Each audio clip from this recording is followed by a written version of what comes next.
tema A Família e os Novos Desafios Educacionais, professor Ney Lobo.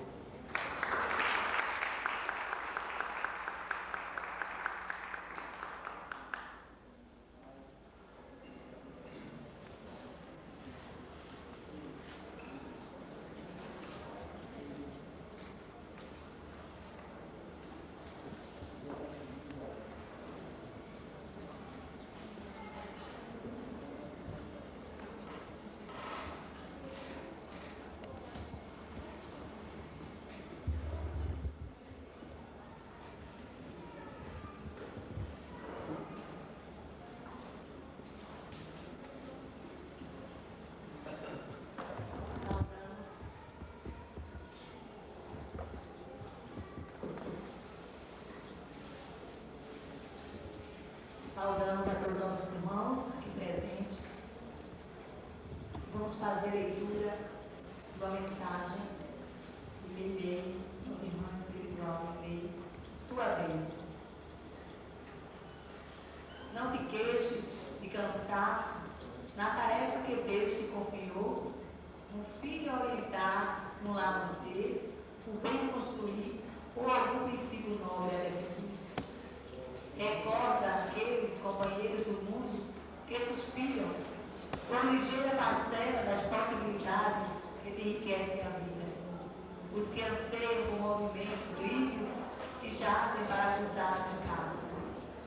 Os que desejariam comunicar aos semelhantes os seus mais belos sentimentos que lhe povoam a alma e sofrem a provação da nudez. Os enfermos e desemolhados que se atormentam na sede de um lar e vagueiam sem rumo, atirados à noite, mendigando assistência. E os outros muitos que aspiram a socorrer aos irmãos em humanidade, expostos às ideias de paz e reconforto, cultura e beleza, que eles brilham no espírito e permanecem trancados na obsessão, porque caminham dissipando os próprios recursos nas substâncias tóxicas que ainda não conseguiram erradicar das próprias vidas. Teu trabalho, tua bênção. Seja lavrado o campo ou amontoado o mental, suportado com paciência algum calvário doméstico, ou sofrer as vicissitudes das causas públicas. Não digas que te encontras em sacrifício, ou agradar aos teus pais, ou a fim de acompanhar determinado amigo, de modo a prestigiar um parente amado em benefício desse ou daquele irmão. Se aguardas o privilégio de servir, amparando aos outros, estás edificando a felicidade em favor de ti mesmo. Lembra-te de que todos nos achamos interligados nas criações da divina sabedoria, embora transformando e redistribuindo por muitas mãos, à maneira da força elétrica que procede da usina, o trabalho que te confia vem positivamente da bondade de Deus. E diante dessa mensagem, meus irmãos, diante dessa mensagem que foi psicografada pelo nosso irmão Francisco Cândido Xavier, nós queremos apresentar o nosso irmão Ney Lobo, que é filósofo pela Universidade Federal do Paraná, articulista espírita do jornal Gazeta do Povo de Curitiba, autor de livros Filosofia Espírita da Educação em 5 volumes, Filosofia Social Espírita, O Plano Social de Deus, Espiritismo e Educação e Filosofia Política Espírita, que é um livro em lançamento. O nosso tema da tarde de hoje é a família e os novos desafios educacionais. Esse tema trata principalmente de questões do momento e como vive a família enquanto grupo e de como a educação perpassa consequências e modificações. Os objetivos básicos deste tema será abordado é verificar historicamente as inúmeras transformações pelas quais a família de passado e de como tal fato intervém na mesma. Também tem como objetivo analisar a inter-relação e a interação que a educação tem com o indivíduo, componente da família, e relacionar os desafios educacionais com a chamada família nuclear, pondo à baila a importância do ato educativo integral no seio familiar. Tecer também comentários da educação espírita enquanto proposta, modelo e experiência diante da criança e do jovem, bem como dos seus pais. Nós queremos, antes de passar a palavra ao nosso irmão Nelu, dar algumas informações aos presentes. Nosso intervalo seria às 16 horas, mas o nosso irmão tem necessidade de um tempo um pouco mais, porque vai trabalhar com transparências, um trabalho belíssimo, feito por ele, a fim de facilitar a compreensão de todos aqui presentes. E nós gostaríamos de pedir a permissão a vocês de estendermos um pouquinho até 16h30. E depois das 16h30, se quiserem, podemos fazer o intervalo. E se a maioria, todos aqui presentes, considerada, podemos até iniciar os debates. As perguntas para o debate deverão ser feitas escritas, né? E objetiva, pedimos que seja bastante objetiva, clara, assim, no sentido do que você quer questionar, e elas serão recolhidas 15 minutos antes do término da exposição do nosso irmão. Serão pessoas garotos do Foresp, né, que irão recolher essas questões.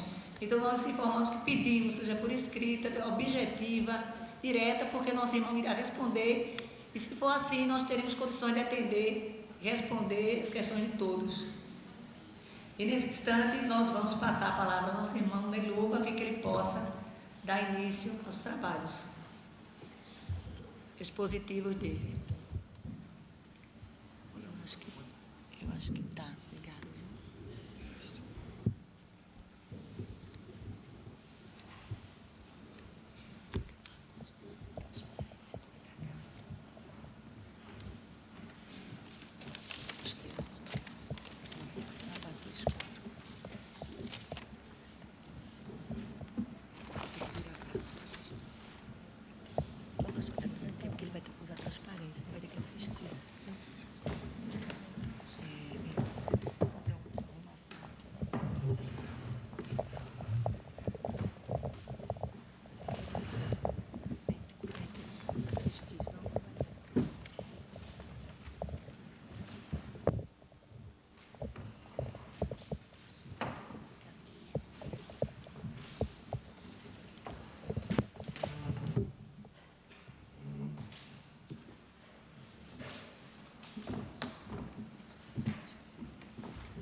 E eu peço que me acompanhem da esquerda para a direita, de baixo para cima. Então, na confluência da Idade Antiga, lá na Grécia, em Roma, etc., com a família antiga que está aqui no último nível, nós temos as várias funções, 6 funções históricas da família. A família tinha uma função judiciária, judicante, quer dizer, o pater familias chamado era o juiz dos seus filhos e era o juiz, inclusive, do procedimento de sua companheira. Ele era realmente juiz, tanto na Grécia quanto em Roma. A mulher realmente não exercia nenhuma função pública. As mulheres eram reunidas num departamento, nos fundos da casa, numa sala chamada de gineceu, como está ali. Ali elas ficavam bordando, desenvolvendo as artes domésticas, não podiam sair às ruas, porque senão seriam mal faladas. Isso na Grécia. Em Roma, já a mulher assumiu algumas funções públicas. Ali então nós temos a primeira função, a função judicante. Segunda função, a função religiosa. A família, o lar, era um templo. A própria palavra lar vem de deuses. Os deuses na Grécia e Roma eram os chamados lares. Daí a palavra lar para aquele ambiente que vive a família e onde os pais educam seus filhos. Então a família, a função religiosa. A terceira função era a função econômica. A própria família era uma oficina de trabalho independente, onde o pai ou a mãe transmitiam aos seus filhos algum ofício, alguma habilidade, e eles vendiam os resultados, naturalmente, artesanais desse trabalho, e com isso sobreviviam. Era então a função econômica. Quarta função, a função educativa. Os pais eram os únicos educadores dos seus filhos, de um modo geral. Muito embora houvesse também algumas escolas particulares, etc. A outra função, a quinta função, a função emocional. Quer dizer, aquele afeto, aquele amor mantido entre pais e filhos, entre os irmãos, etc. Era um ambiente todo rodeado de muito amor, de muita dedicação, de muito afeto. Então era uma função emocional. E a última função, a sexta, era a função procriativa. Os casais se reuniam, montavam uma casa para procriarem, produzirem os seus filhos, que seriam então os seus sucessores. Então aí estão as 6 funções, tanto em Grécia quanto em Roma, quer dizer, na Idade Antiga. Função judicante, religiosa, econômica, educativa, emocional e a procriativa. Passado da Idade Antiga para a Idade Média, com as invasões bárbaras, e o surgimento do cristianismo, fundaram-se as chamadas igrejas, com paróquias, templos, além da família. Verifica-se então, ali, que foi perdida a função judicante, que é a número 1, podem comparar esse primeiro esquema em amarelo com o segundo, foi perdida a função judicante, quer dizer, com o cristianismo, o pater familias perdeu a sua função de juiz, de árbitro, inclusive da vida e da morte de seus filhos. O pai poderia condenar os seus filhos à morte, e há exemplos clássicos disso, por exemplo, em Roma. Com o cristianismo, houve naturalmente uma minoração dessa função judicante, ela desapareceu, mas também desapareceu a função religiosa, que é a segunda, porque a educação religiosa passou a ser feita nos templos, nas igrejas que surgiram em toda a Europa. Passando depois para a Idade Moderna, perdeu-se mais uma função. Com a Revolução Industrial. O que foi a Revolução Industrial? Em meados do século XIX até fim do século XVIII, surgiram as fábricas, surgiram as máquinas, e tanto fábricas quanto máquinas precisavam de mão de obra. Os pais, então, deixaram o artesanato, deixaram as oficinas domésticas, digamos assim, de fundo de quintal, e adentraram as fábricas. Então aí já se perdeu parte da função educativa dos pais. A função educativa passou a ser exercida unicamente pela mãe. Então temos ali o cancelamento da função econômica das oficinas domésticas. Isso na Idade Moderna, pela Revolução Industrial, os pais saíram de casa, passaram a trabalhar fora. Isso, naturalmente, de um modo geral. Passando para a idade contemporânea, surge o chamado feminismo.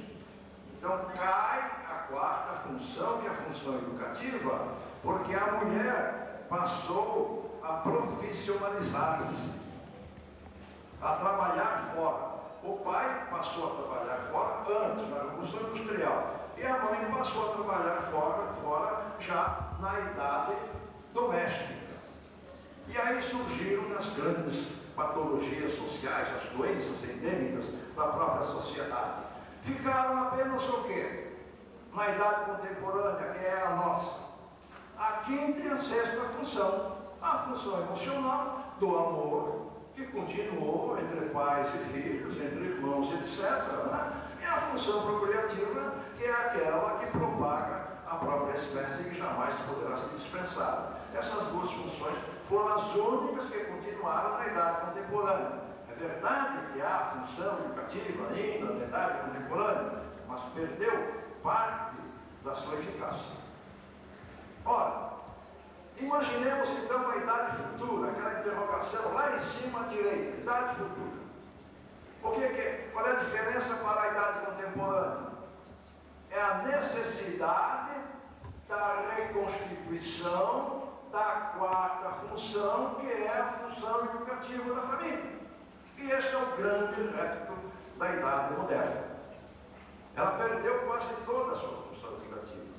Então, numa idade futura, naturalmente, a necessidade que se impõe para a família é da reconstituição, pelo menos parcial, das suas funções educativas.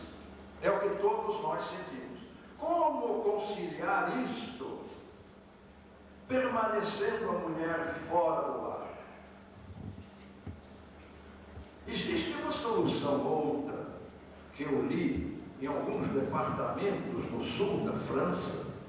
As prefeituras estão pagando as mães que trabalham nas fábricas, nas repartições públicas, nas empresas, para que voltem aos lares.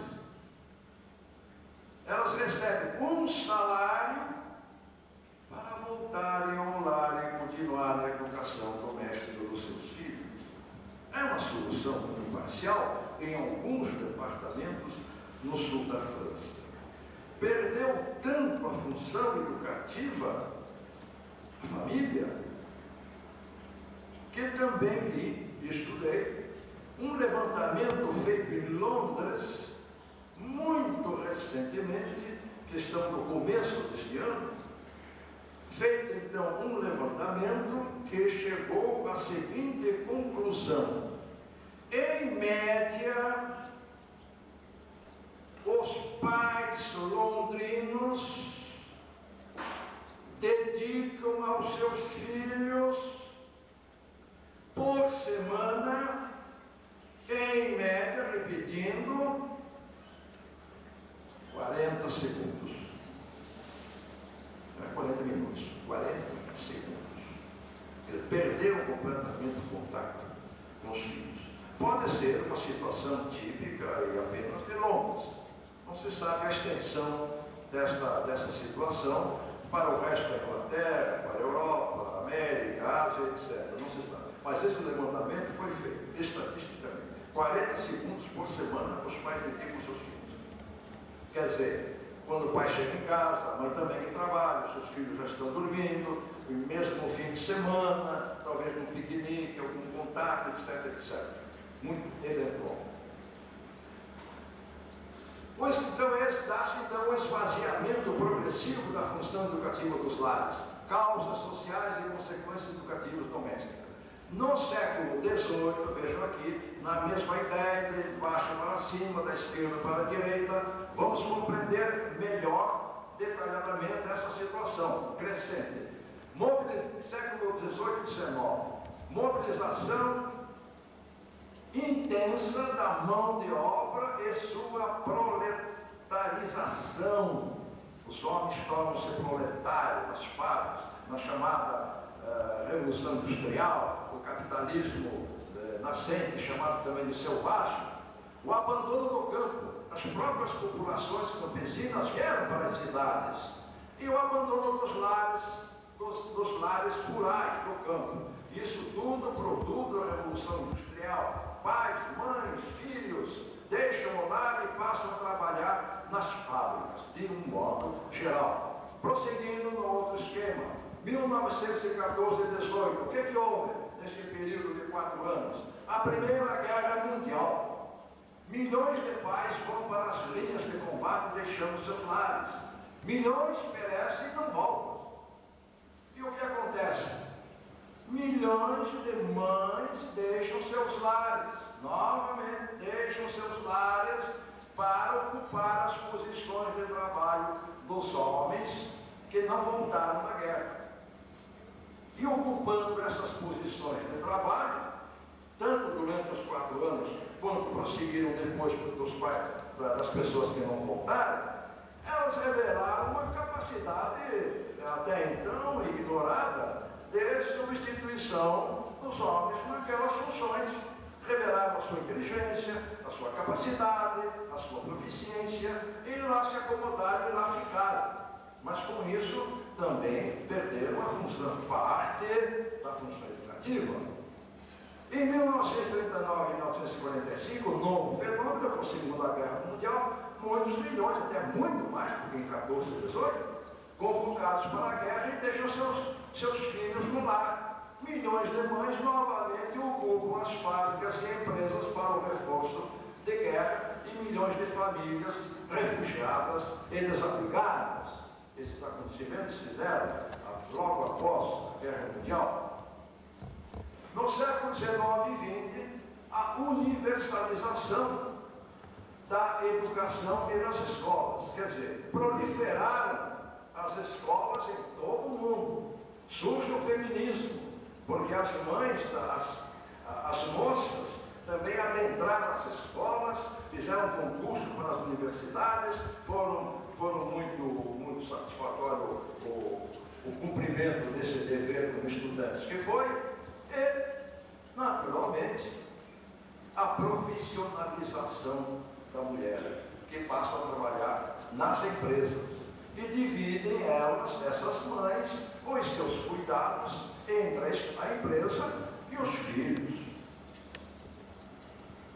Com isso, então, surgiram gravíssimas patologias sociais. As crianças que ficaram, em parte, separadas dos seus pais, foram naturalmente aliciadas quando adolescentes, algumas para a criminalidade, para as drogas, para a libertação do sexo, etc., que são essas patologias, essas doenças sociais da idade contemporânea. Esse, então, é um esquema perverso. E note-se ainda, eu colhi isso há poucos dias, que no Brasil, a participação feminina da força de trabalho, vamos dar para focalizar um pouquinho melhor, cresceu 2 vezes mais rápido do que a dos homens, de 93 a 95. 26 milhões eram as mulheres que trabalhavam. Em 93, passaram a ser 27,8 milhões. Isso representa uma elevação de 6,9 na força de trabalho feminina, enquanto a população masculina de trabalho subiu, de acordo com a pesquisa do IBGE, apenas 3,1%, agravando assim essas condições negativas para a educação doméstica, a educação dos pais em relação aos seus filhos.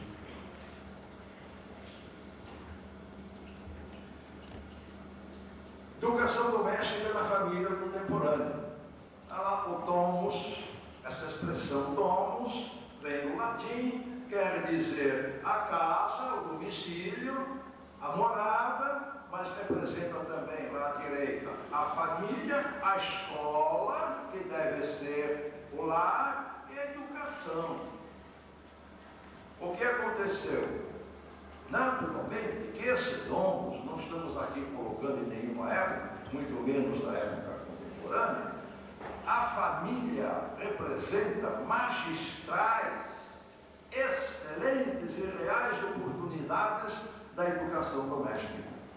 É a agência educativa por excelência.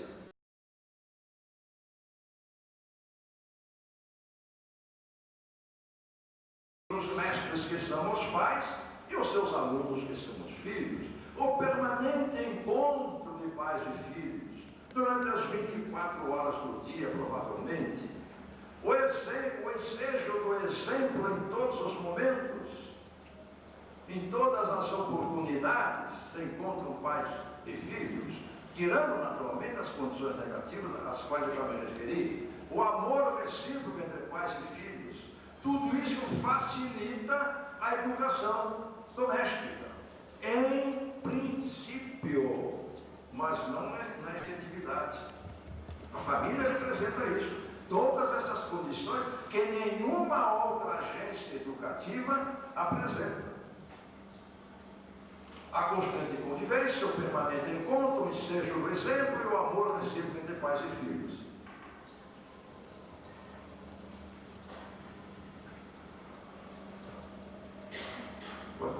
Tem mais ali.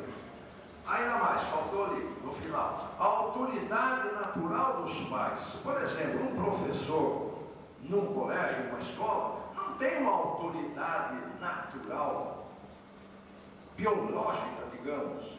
Ele tem uma autoridade pedagógica, mas os pais não, têm uma autoridade natural sobre os filhos. E daí surge o respeito mútuo entre pais e filhos. E os filhos atendem, acatam, em princípio, a autoridade natural e moral dos seus pais. Isso então facilita. Mas, a par dessas condições favoráveis, também militam condições adversas, às quais eu já me referi algumas. A profissionalização das mães, fora do lar, os atrativos da vida social e urbana, fantasticamente apresentados nas cidades modernas, shopping centers extraordinários, verdadeiros centros de recreação, onde se acha de tudo, onde as famílias convivem, se encontram, as pessoas também. A televisão que rareia o diálogo. Apesar de pais e filhos assistirem a televisão juntos, eles estão juntos apenas fisicamente. Um até não pode falar com o outro, fica quieto, não fala. É o rompimento do diálogo que sem a televisão haveria.